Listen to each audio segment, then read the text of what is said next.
मित्रों नमस्ते। बीए भाग 2 सेमेस्टर 4 पेपर नंबर 5 हिंदी में रोजगार, इस विषय पर हम अपनी बात कर रहे हैं। पिछले लेक्चर्स को हमने गीत लेखन, उसके साथ साथ विज्ञापन आदि के बारे में जानकारी प्राप्त की। आज जो है वह अनुवाद के द्वारा किस प्रकार से और भी रोजगार मिलता है, इसके हम चर्चा करने वाले हैं। वर्तमान युग में जो अनुवाद है वह एक ऐसा अहम हथियार है कि जिससे के माध्यम से हम करोड़ों लोगों तक जा पहुंचते हैं। और इसलिए अनुवाद एक ऐसा टेक्निक है या ऐसा एक तकनीकी हथियार है कि जो वर्तमान परिप्रेक्ष्य में या आज के संदर्भ में जो है वो लोगों को नित नई जानकारी हासिल करवाता है।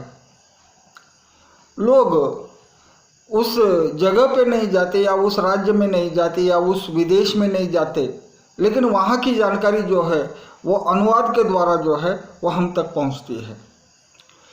दुभाषीय के द्वारा जो है वह लोग एक दूसरे के साथ संवाद प्रस्थापित कर सकते हैं। वर्तमान दौर जो है उस वर्तमान दौर में पर्यटन एक सशक्त व्यवसाय बन चुका है।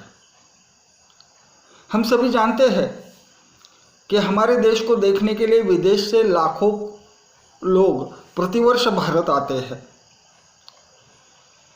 और यहाँ की संस्कृति, यहाँ के रीति रिवाज, यहाँ की परंपराओं का ज्ञान उन्हें मिलता है, लेकिन वो अंग्रेजी के माध्यम से।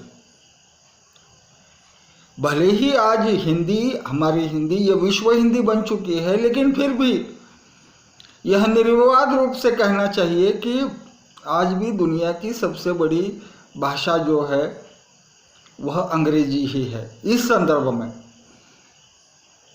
तो पर्यटन एक, जैसा कि हमने कहा कि पर्यटन एक सशक्त व्यवसाय बन गया है और इस व्यवसाय में सर्वाधिक जो ज़रूरी होती है वो दुभाषीय की होती है। दुभाषीय जो होते हैं वो गाइड का काम करते हैं। मसलन मिसाल के तौर पर मैं कहना चाहूँगा कि अगर कोई पुराना मंदिर है तो उस मंदिर की सारी जानकारी जो है वो टूरिस्ट गाइड के पास होती है पर्यटक को देने के लिए, और वे उस जगह का, उस स्थान का, उस मंदिर का या उस ऐतिहासिक स्थल का जो परिचय है वह अंग्रेजी के माध्यम से ही दे सकते हैं। लेकिन हिंदी इसके लिए क्यों चाहिए? तो बहुत सारे लोग दुनिया के जो है हिंदी को आसानी से समझते हैं।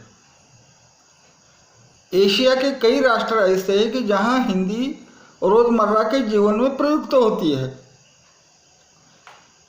और अंग्रेजी की बात छोड़िए, भारत में जो है सैकड़ों रीजनल लैंग्वेजेस है, प्रादेशिक भाषाएं। तो हिंदी के साथ अगर आप तमिल सीखते हैं, हिंदी के साथ आप कन्नड़ सीखते हैं, हिंदी के साथ अगर हम मलयालम सीखते हैं, हिंदी के साथ हम बांग्ला सीखते हैं, हिंदी के साथ गुजराती सीखते हैं या मराठी सीखते हैं, तो दुभाषीय के रोल में या उस किरदार में जो है आपको कोई एक रीजनल लैंग्वेज, एक प्रादेशिक भाषा आती है, राजभाषा के तौर पर हिंदी आती है, और अंग्रेजी पर भी अगर आपका प्रभुत्व है तो इन तीन भाषाओं के द्वारा आप इतना पैसा कमा सकते हैं कि आप उसकी कल्पना भी नहीं कर सकते। जैसे कि हमने अनुवाद के संदर्भ में कहा था कि एक पृष्ठ को लेकर आपके सामने कोई कृति है और उसका अनुवाद करना है, तो नामी गिरामी जो अनुवादक होते हैं एक एक पृष्ठ के 40-40, 80-80, कोई तो 100-100 रुपये लेता है, लेकिन वो जो अनुवाद होता है बस वो अनुवाद ही होता है। मतलब उसको पढ़ते समय आपको कहीं भी कोई भी कठिनाई, डिफिकल्टी महसूस नहीं होती। तो हिंदी का छात्र अगर हिंदी के साथ साथ फ्रेंच हो, जर्मनी हो, चाहे अंग्रेजी हो, कोई भी भाषा सीखता है, विदेशी भाषा, तो उसके द्वारा विदेशी लोगों को जो है वो हिंदुस्तानी तहजीब की, भारतीय संस्कृति का आसानी से परिचय हो जाता है। और यही कारण है कि आज दुभाषी की जो है वह सर्वाधिक मांग है। यह तो विदेश की बात हुई। जब महाराष्ट्र का कोई मराठी मनुष्य तमिलनाडु जाता है या केरला में जाता है या बंगाल में जाता है, उसका तो उस भाषा से कोई परिचय नहीं होता, और इसलिए बांग्ला जानने वाला, तमिल जानने वाला या मलयालम जानने वाला, कानड़ी जानने वाला आदमी आपके साथ मराठी में भी बात कर सकता है या आपको मराठी में समझा सकता है कि फला फला जगह की यही विशेषता है।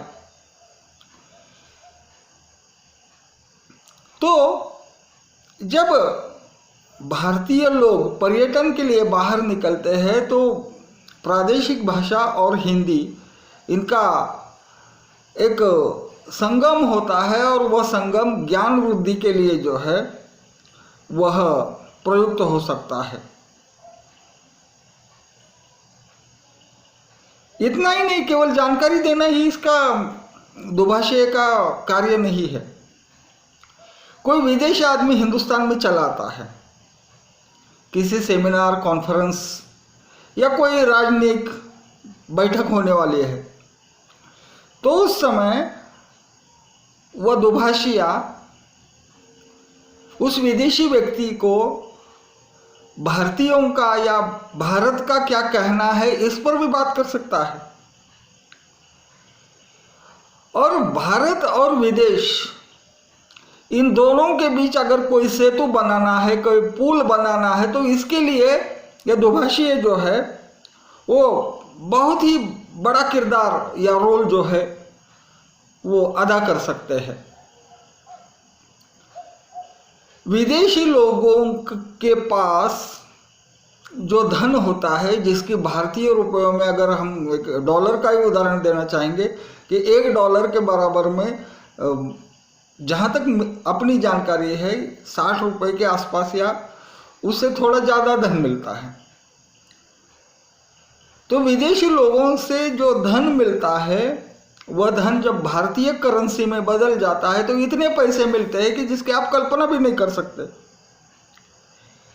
यह एक आय प्राप्ति का, एक अर्थ प्राप्ति का या एक रोजगार निर्मित का एक बहुत बढ़िया साधन है। शर्त केवल इतनी ही है कि आपको उन दोनों भाषाओं पर आपका प्रभुत्व, कमांडिंग होना चाहिए। और अगर यह प्रभुत्व आपका है दोनों भाषाओं पर, तो आप को सफल होने में कोई भी नहीं रोक सकता। जैसा कि हमने पहले कहा कि अर्थ प्राप्ति का साधन है, लेकिन इसके साथ साथ दुभाषियों की जो जरूरत है न केवल हिंदुस्तान में है बल्कि दुनिया में हर जगह होती है।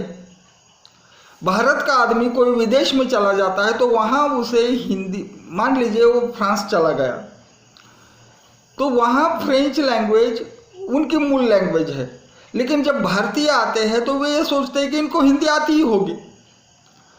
आज विदेशों में जो है अनेक विश्वविद्यालय से दुनिया के 153 राष्ट्रों में हिंदी पढ़ाई जाती है। इसकी मूल वजह यह है कि हम भारतीय जो है वो पर्यटन के लिए बहुत बार बाहर चले जाते हैं, और हिंदी का मार्केटिंग या बाजारीकरण जो है वो हिंदी के प्रेम के लिए नहीं है, क्योंकि सारी दुनिया को पता है कि आज हिंदुस्तान दुनिया की सबसे बड़ी इकोनॉमिकल जो है वो स्टेट है। और इसलिए भारतीयों के पास अगर आपको पहुंचना है तो आपको हिंदी का ज्ञान होना आवश्यक ही है। और इसी को मद्देनजर रखते हुए हिंदी के प्रति प्रेम है, इसलिए वो नहीं सीखते। तो भारत के बाजार तक पहुंचने के लिए उनको हिंदी की ज़रूरत है, और इसीलिए वे लोग हिंदी का पठन पाठन करते हैं। और यही कारण है कि अनुवाद के द्वारा हम इस प्रकार से धन का अर्जन कर सकते हैं जिसकी आप कल्पना भी नहीं कर सकते। तो दुभाषी का व्यवसाय व्यवसाय भी कैसे कहे, क्योंकि उसकी तो कोई दुकान नहीं होती। फिर भी अगर आप दुभाषीय बनते हैं और विदेश से आने वाले लोगों को या दूसरे प्रदेश से आने वाले लोगों के साथ आप उस भाषा में और यहाँ की भाषा में वार्तालाप करते हैं, तो आपको भविष्य में कोई कठिनाई नहीं होगी। और यही कारण है कि आज दुभाषीय का व्यवसाय जो है वह बहुत जो है वो बहुत अहमियत पूर्ण बन गया है। और यही कारण है कि आज दुभाषीय की न केवल हिंदुस्तान से बल्कि सारी दुनिया से उसकी मांग है। मित्रों, आज के लिए बस इतना ही। और कोई एक दो बातें रही है जो आने वाले लेक्चर में हम देंगे। तब तक के लिए धन्यवाद।